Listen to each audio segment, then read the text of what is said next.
Kita sebagai ibu kadang tak adil dengan anak. Kebetulan anak ni adalah comel, bijak, baik. Yang ni pula sebaliknya. Kita cenderung lebih kepada anak ni. Anak ni pula dapat pekerjaan yang baik, selalu bagi duit 1,000 sebulan. Yang ini RM10 sebulan. Yang ni bila balik beria masak sedap.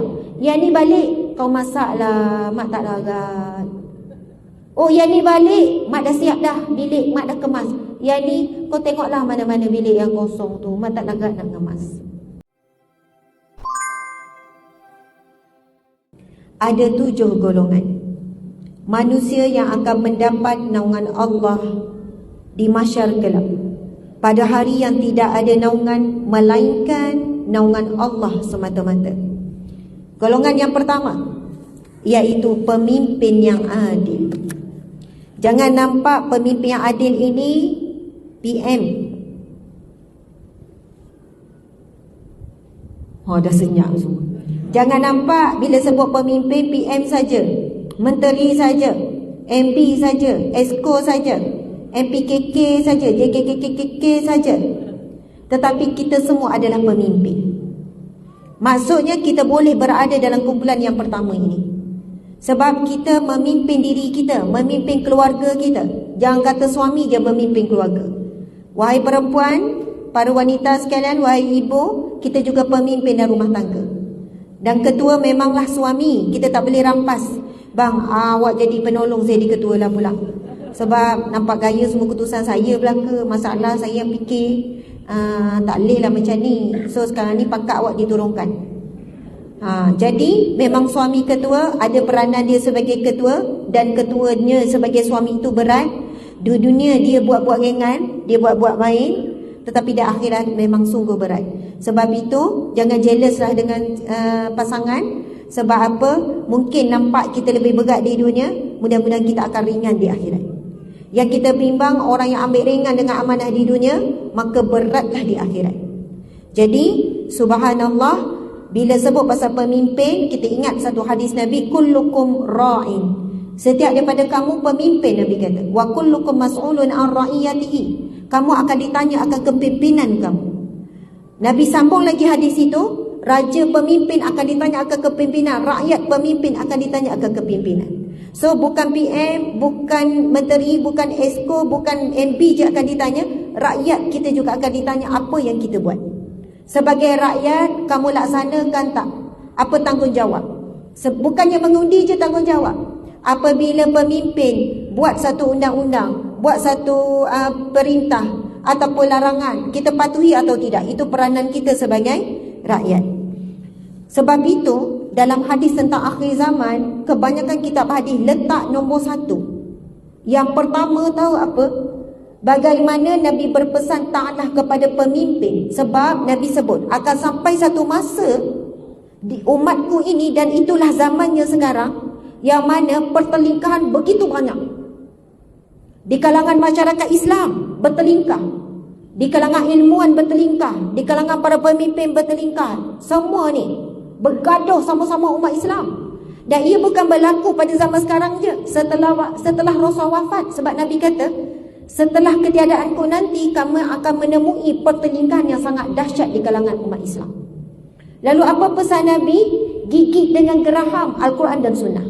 Ketiga, Nabi pesan supaya taat kepada pemerintah, walaupun pemerintah itu datang daripada hamba abdi, daripada orang miskin, orang susah, hamba, lepas tu dia naik jadi pemimpin, mungkin kebijaksanaannya. Jadi walaupun kita mungkin berbeza sekalipun, tak ngam ke, bukannya sama darah, sama warna ke, tapi jika pemimpin itu pemimpin menyuruh kepada kebaikan, wajib taat. Walaupun kita sama, suka sangat pemimpin ni, tapi dia menyuruh kepada kemungkaran, wajib engkar. Jadi dalam bab mentaati pemimpin, bila dia diangkat menjadi pemimpin, wajib taat. Dalam kebaikan, dalam amal makruf, dan hanya tidak taat kepada perkara yang mungkar sahaja. Barulah ada sedikit ketenangan dalam melalui proses perbezaan pertelingkahan ummah. Jadi golongan yang pertama adalah pemimpin yang adil. Kita sebagai ibu kadang tak adil dengan anak. Kebetulan anak ni adalah comel, bijak, baik. Yang ni pula sebaliknya. Kita cenderung lebih kepada anak ni. Anak ni pula dapat pekerjaan yang baik, selalu bagi duit 1,000 sebulan. Yang ini RM10 sebulan. Yang ni bila balik beria masak sedap. Yang ni balik, kau masak lah, mak tak larat. Oh, yang ni balik, mak dah siap dah bilik, mak dah kemas. Yang ni, kau tengoklah mana-mana bilik yang kosong tu, mak tak larat nak kemas. Apalah, itu contoh sahaja.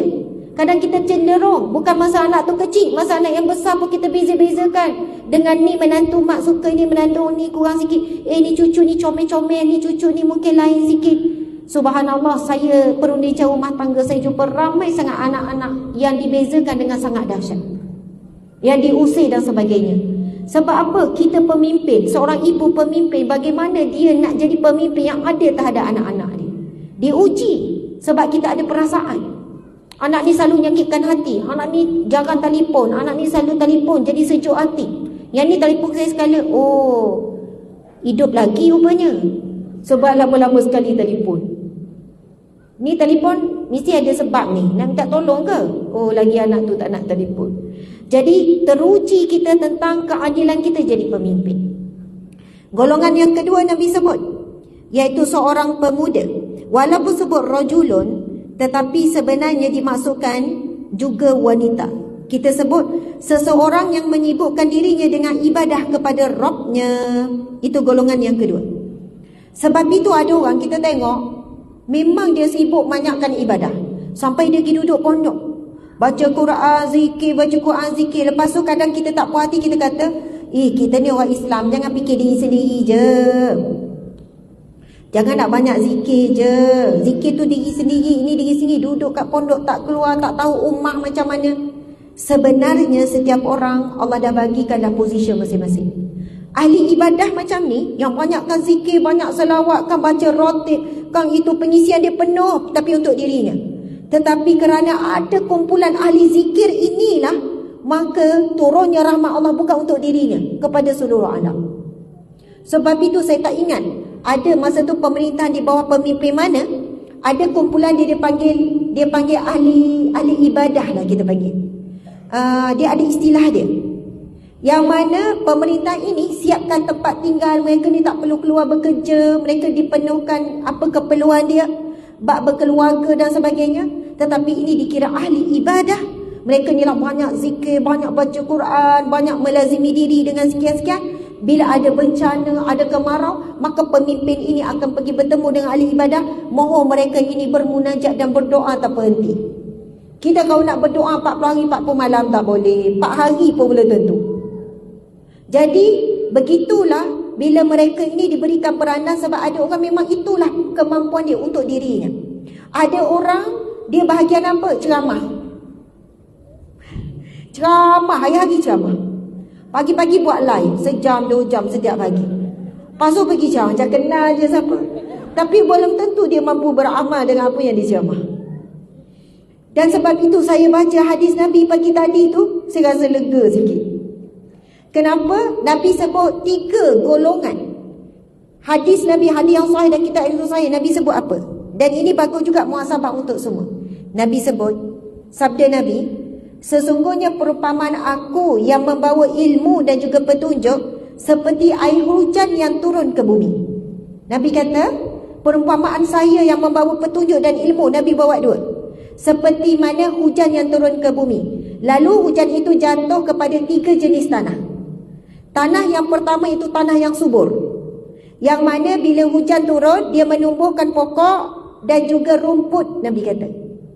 Ini kumpulan orang yang dengar ilmu yang pertama. Bila dia dengar ilmu, dia pun dapat, dia pun beramal, dia pun berubah, dan diberi manfaat kepada orang keliling. Dia dapat ilmu tentang nak jadi wanita yang lembut, lepas tu dia pun nekat nak jadi lembut, dia bolehlah lembut satu hari. Abang nak makan apa hari ni? Suami pun pelik, dah kenapa ni? Saya nak jadi isteri yang lembut. Rupanya bertahan 2 jam je. Suami tak basuh pinggan, dah lupa balik dah. Nekat tu kan. Pinggan siapa tak basuh ni? Padahal kat rumah 2 orang je. Buat-buat tanya kan. Maksudnya tak apa, korang ada niat. Kurang-kurangnya bila niat dilembut dan balik tu jadi lembut, suami tu dapat kelembutan dia. Ada orang cepat respon dengan ilmu. Dapat ilmu, dia terus buat. Lepas tu diberi manfaat dan kesan kebaikan tu kepada orang keliling. Nabi sebut golongan yang kedua, iaitu hujan ini jatuh kepada tanah yang keras. Tetapi tanah ini, tanah yang gersang ataupun tanah yang kering, dia tak macam tanah tadi subur. Dia tak subur, dia tak boleh pokok, tapi dia jadi tadahan hujan. Dan daripada tadahan hujan itulah air itu digunakan untuk makan dan minum, beri makan ternakan dan juga untuk menyiram pokok dan sebagainya. Golongan yang ketiga Nabi sebut, iaitu mereka yang bila hujan turun, tanah yang mana dia tidak subur dan juga dia tidak menanggung air. Dia tak boleh dapat manfaat langsung dan dia tak beri manfaat langsung. Jadi itulah tiga kelompok mereka yang menerima ilmu dan juga petunjuk daripada Allah. Jadi disebut oleh alim ulama, golongan yang kedua tadi, golongan yang banyak menyampaikan ilmu tetapi tak semestinya dia beramal, tapi diberi manfaat pada orang lain. Ini ramai di kalangan alim ulama yang kehidupannya adalah untuk tulis kitab, kumpul ilmu, pergi sana ada satu kemusykilan umat, dia pergi musafir, pergi rujuk ulama ini untuk selesaikan masalah umat. Tapi dari sudut dia nak beramal, nak berlama berzikir, nak berlama dengan Al-Quran, masa dia dah lama kepada nak beri manfaat. Dia ada bahagian dia. Tetapi bahagian yang tercela adalah golongan ketiga, yang mana ilmu sampai, hidayah sampai, tapi dia menolaknya. Dan disebut, para ulama sebut, ibarat seperti padang pasir yang gersang. Dia serap air tapi tak keluarkan pokok. Jadi tidak ada manfaat. Okey, kita sebut kembali golongan yang kedua, iaitu seorang pemuda yang menyebutkan ataupun seseorang yang menyebutkan dirinya dengan ibadah. Okey, golongan yang ketiga, seseorang yang hatinya terpaut dengan masjid. Itu yang ketiga. Dan yang keempat, dua orang yang saling mencintai kerana Allah. Mereka tidak bertemu kecuali kerana Allah dan berpisah kerana Allah. Itu golongan yang keempat. Daripada awal duduk sampai sekarang, perasan tak siapa orang duduk kiri kanan? Perasan? Ada tak yang tak dikenali? Ada yang tak kenal kan? Siapa orang baru berkenalan? Alhamdulillah. Saya rasa mungkin ada baru masuk tak sempat kenal. Allah temukan kita di majlis ilmu, iaitu taman syurga, di rumah Allah. Tah datang daripada mana? Tak kenal, tak ada pertalian darah, tiba-tiba duduk sebelah-sebelah. Kebetulan ke adalah aturan kehendak Allah? Aturan Allah, perancangan Allah. Ia bukan kebetulan. Dan jika kita tak ambil peluang untuk menyapa orang kiri kanan, ada satu kerugian yang sangat besar. Sebab Allah temukan di tempat yang sebaik-baik di dunia, itu rumah Allah, sebaik-baik tempat. Jangan sia-siakan sampai tidak menjadikan orang kiri kanan kita ini menjadi asbab kita tergolong di kalangan yang keempat ini. Mereka yang bertemu, dua orang yang saling mencintai, mereka tidak bertemu kecuali kerana Allah dan berpisah kerana Allah.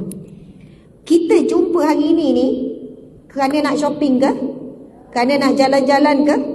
Kerana nak makan-makan? Kita datang kerana Allah kan? Kita saling bertemu duduk sebelah-sebelah ni asalnya kerana Allah. Jadi saya nak masing-masing ambil terus peluang. Nanti bila habis tak sempat, salam betul-betul. Salam tu biar jumpa hujung dengan hujung tu. Salam, bukan salam hujung jari. Salam kemas, senyum pada orang sebelah. Kemudian puji satu saja pujian. Awak comel lah. Macam tu kan, contoh. Subhanallah.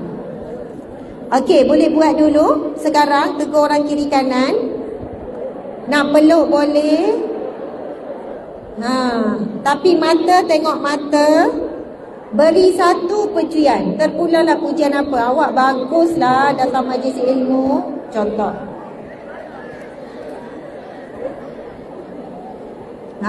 Begitulah orang perempuan. Pantang diberi peluang. Saya buat aktiviti ni sebab satu, nak suruh hilang ngantuk. Tapi sebenarnya alhamdulillah tak nampak yang ngantuk. Tapi sebenarnya nak bagi fokus balik. Alhamdulillah. Okey. Manis semua senyuman. Baik, sebenarnya aktiviti kita belum selesai. Untuk aktiviti kedua, sekejap. Okey, tengok saya balik. Pada satu hari, Nabi bersama dengan seorang sahabat Nabi sedang duduk, lalu ada seorang lelaki sedang melintas. Sahabat Nabi yang lain sedang melintas.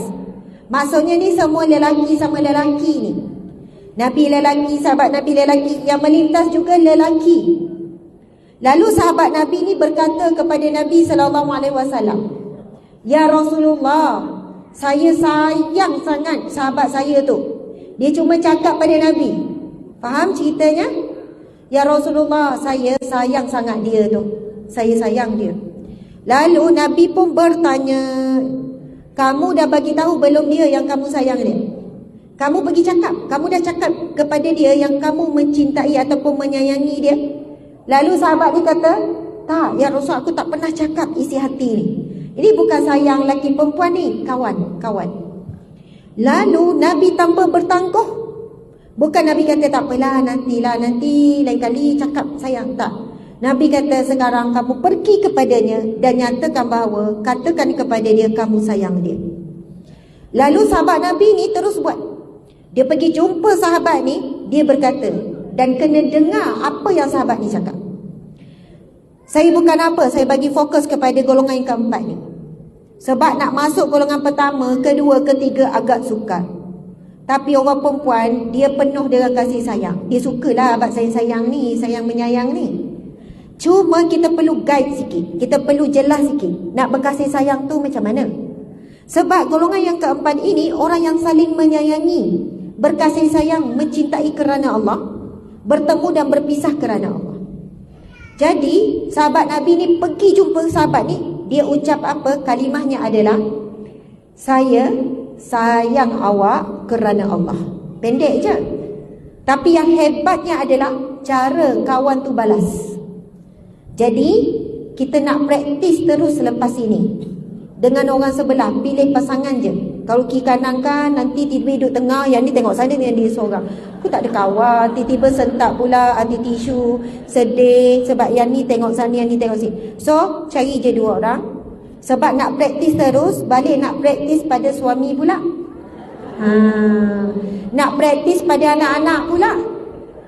Nak praktis pada adik-beradik pula. Sebab ini adalah sunnah Nabi dan sunnah para sahabat Nabi. Dan jawapan balas ni yang sangat indah. Tahu tak apa jawapan balas? Saya nak lancar jawapan balas ni pun makan masa. Ini adalah hadis yang sahih berkaitan dengan perkataan sayang.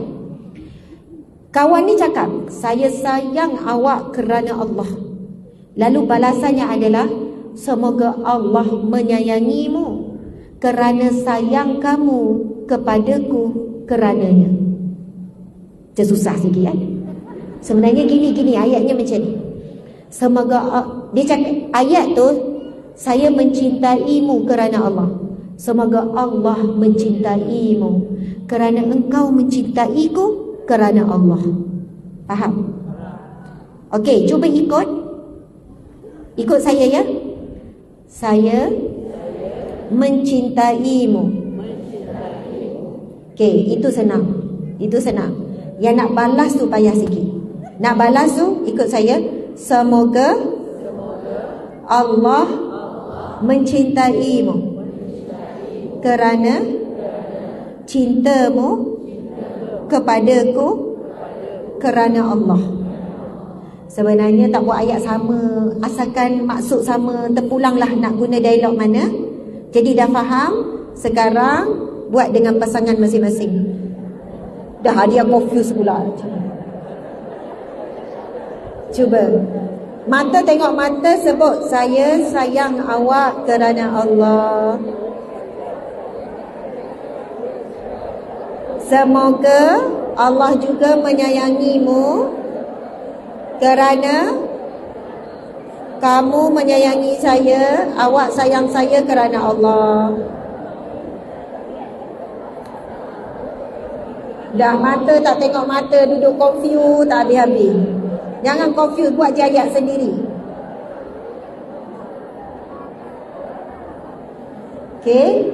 Siapa yang tak buat tak boleh balik. Malaikat nampak, malaikat tengok yang tak buat. Okey, siap semua? Alhamdulillah, tengok saya balik, tengok saya balik. Muslimat. Orang lelaki buat tak? Tengok orang lelaki relax, dia tak buat. Orang lelaki tengok, memang orang lelaki tak layan aktiviti macam ni. Dan percayalah, balik nanti kalau buat dengan suami, nak dapat respon suami tu amatlah payah. Tapi kita kena sabar. Okey, muslimat. Nanti bila balik, kita share dengan suami. Kita cakap, abang, saya sayang abang kerana Allah. Lepas tu kita pun cakap, awak balaslah balik. Saya pun. Dia akan balas macam tu. Okey, itu pun dah syukur dah kalau dia balas macam tu. Okey. Jadi kita dengan ikhlas hati kongsi kepada dia ilmu. Saya nak kongsi ilmu yang saya dapat. Cara balasnya adalah, saya semoga Allah menyayangimu sebab kamu sayang saya kerana Allah. Kalau nak senang, suruh dia yang start dulu. Saya sayang awak kerana Allah. Abang start dulu, saya balas. Gitu. Jadi tanya dia, nak senang ke nak susah? Nak senang. Jadi hari-hari awak kena start dulu. Sebab yang susah bahagian saya. Kan seronok dia mula dulu. Betul. Kalau mula soalan pun boleh. Awak sayang tak saya? Ya. Biarlah kita tahu skrip macam tu pun tak apa. Tetapi yang penting sebenarnya adalah sebut kerana Allah. Sebab kita terbiasa I love you too, I love you more, I love you much more. Macam tu kan. Tetapi bila sebut kerana Allah, walaupun masa sebut tak faham lagi apa maksud kerana Allah. Macam mana nak cinta kerana Allah? Betul ke kasih sayang kita dengan suami ini diikat kerana Allah? Ke sebab dah dia suami? Memang tak ada pilihan, memang kena sayang dia lah. Dah suami sendiri, nak sayang suami orang lain pula ke? Sayanglah suami sendiri. Adakah kasih sayang yang terbina kerana fitrah? Kerana semula jadi? Dan anak, of course lah sayang. Sebab itu belajar sebut, Umi sayang Atikah kerana Allah. Belajar sebut pada anak perkataan kerana Allah tu. Masa sebut tu kita boleh rasa beza. Bila sebut dekat suami, bang saya sayang awak kerana Allah, dia pun tergelak. Macam jadi ustazah kan. Betul lah dia kerana Allah. Ya betul kerana Allah. Tapi itulah yang diajarkan oleh Nabi. Dan bagaimana sahabat Nabi menjadikan satu perkataan yang menjadi contoh. Muslimat sekalian, ada hadis Nabi SAW. Ketika ahli syurga beratur masuk ke syurga, dijemput masuk, kemudian ahli syurga pun menuju ke syurga. Lalu ahli syurga ini melihat ada golongan yang diheret ke dalam neraka. Ini suasana pada mahsyar. Maksudnya tak nak masuk neraka sampai kena heret, sampai muka ke bawah. Bahkan ada sebahagiannya ketika itu dah dibakar sampai lutut, dah dibakar sampai sekian-sekian. Lalu ahli syurga yang sedang menuju ke syurga ini berkata kepada Allah, Ya Allah, sesungguhnya mereka itu adalah sahabat-sahabatku, kawan-kawanku. Itu yang saya sebut mahal sangat pertemuan hari ini ni.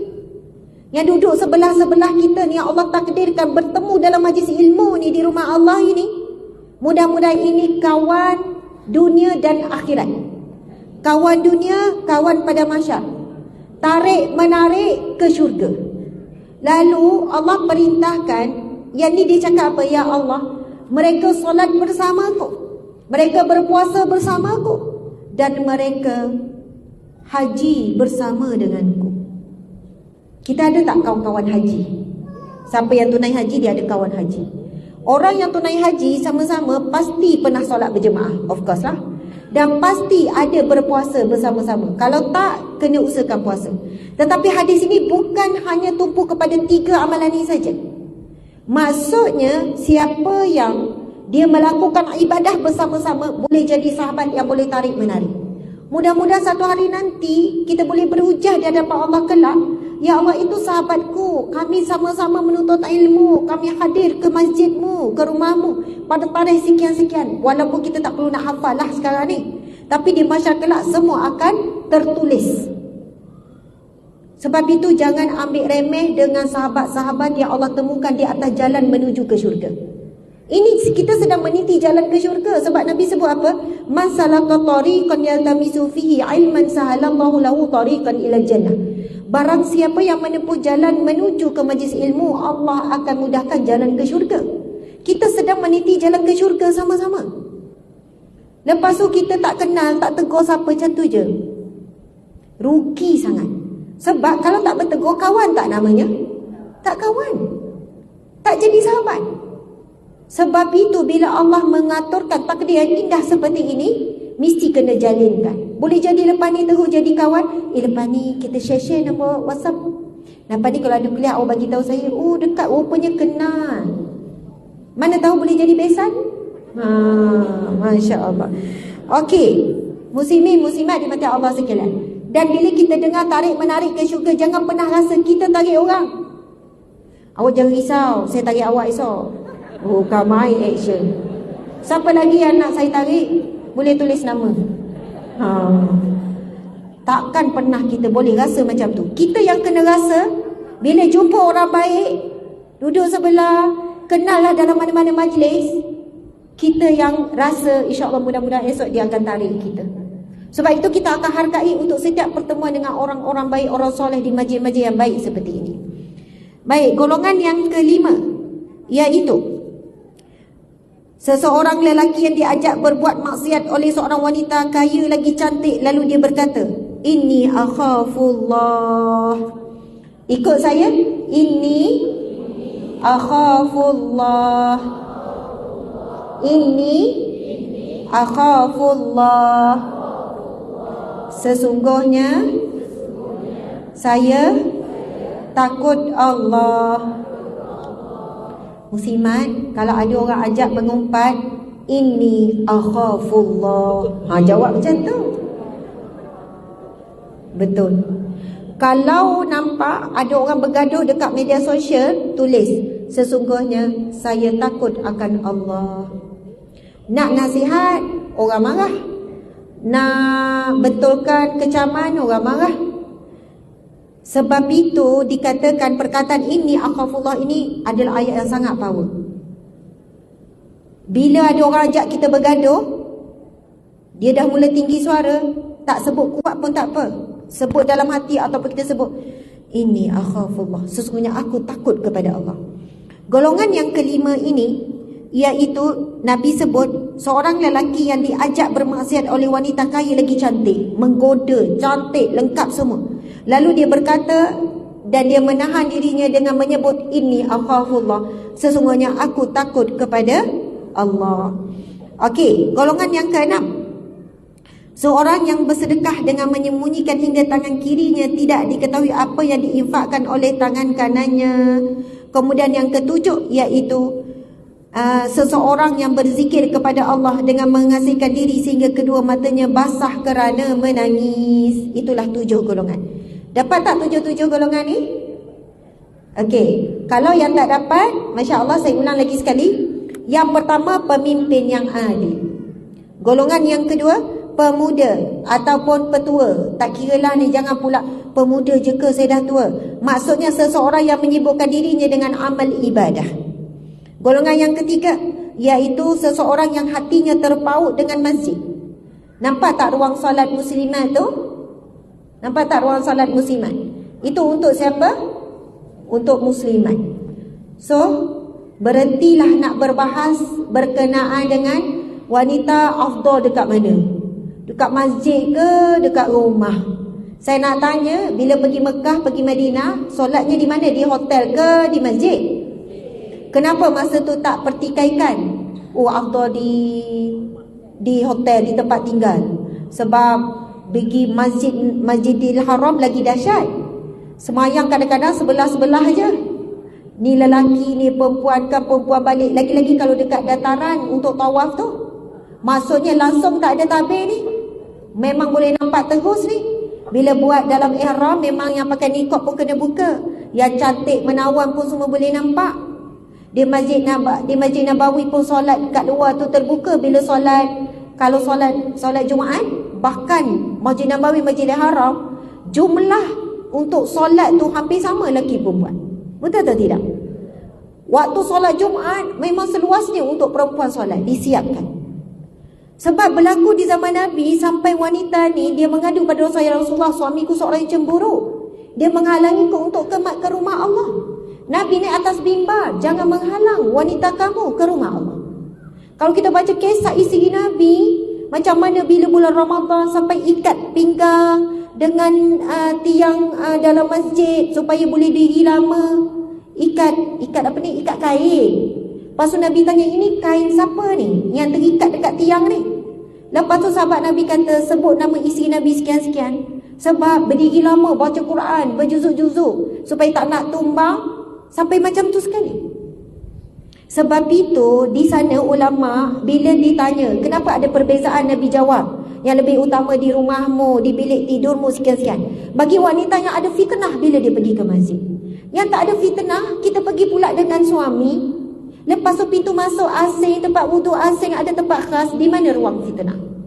Tempat fitnah yang lebih besar di shopping kompleks tu, bercampur semua tu. Di tempat berhibur, di tempat rekreasi, di tempat kawasan terbuka, main air, sungai ramai-ramai, tak ada pula bincang. Saya tak pergi main sungai ramai-ramai, bimbang fitnah. Tak timbul pula.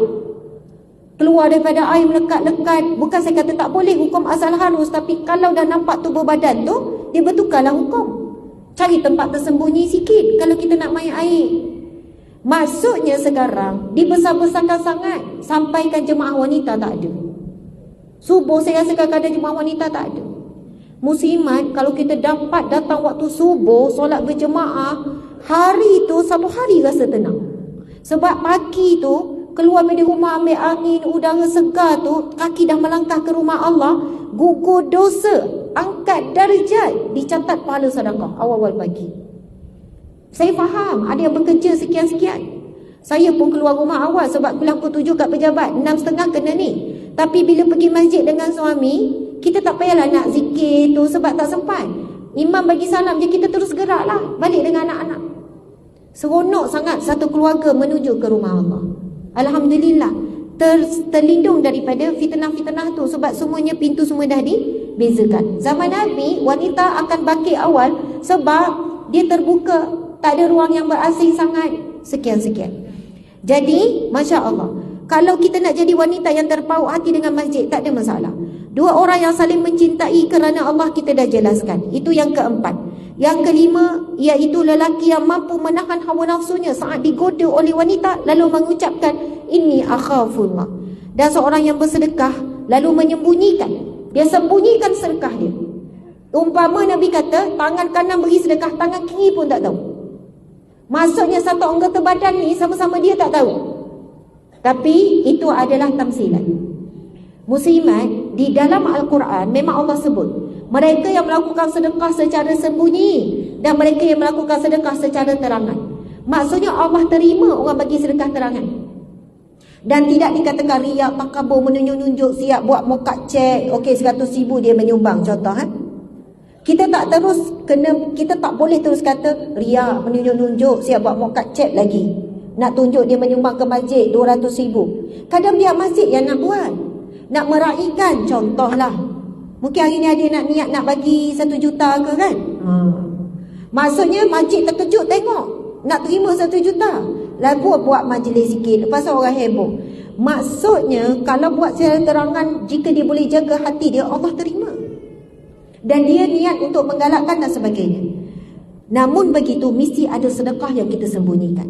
Sebab inilah yang akan menggolongkan kita di akhirat kelak di bawah naungan Allah. Kadang-kadang kita bagi tahu suami, bang saya ada bagi dekat situ 1,000, saya ada bagi dekat situ 5. Bang duit awak hari tu awak bagi saya 10,000 suruh beli handbag tu kan saya tak beli bang. Contoh suami bagi, ambil 10,000 ni, pergi shopping, jangan tinggal 1 sen pun. Okey bang, boleh. Oh happy tak? 10,000, 10,000 rupiah. Gitu. Okey. Jadi kita pun tak beli, kita buat sedekah. Kita mungkin cerita pada dia, bang duit tu sebenarnya saya guna sikit je, selebihnya saya ada bagi sekian-sekian. Kadang kan suami tahu kita sedekah, tapi wajib paksakan diri kita ada sedekah yang suami pun tak tahu, adik-beradik tak tahu, semua orang tak tahu. Memang antara kita dengan Allah sahaja. Jangan semua benda sebab saya tak ada rahsia dengan suami saya, semua transparent. Bab sedekah mesti ada yang kita sembunyikan. Sebab apa? Ini seorang yang bersedekah dengan menyembunyikan hingga tangan kirinya tidak tahu apa yang diinfakkan oleh tangan kanannya. Serta seorang lelaki yang berzikir ataupun seseorang yang berzikir dengan mengasingkan diri hingga kedua matanya basah kerana menangis.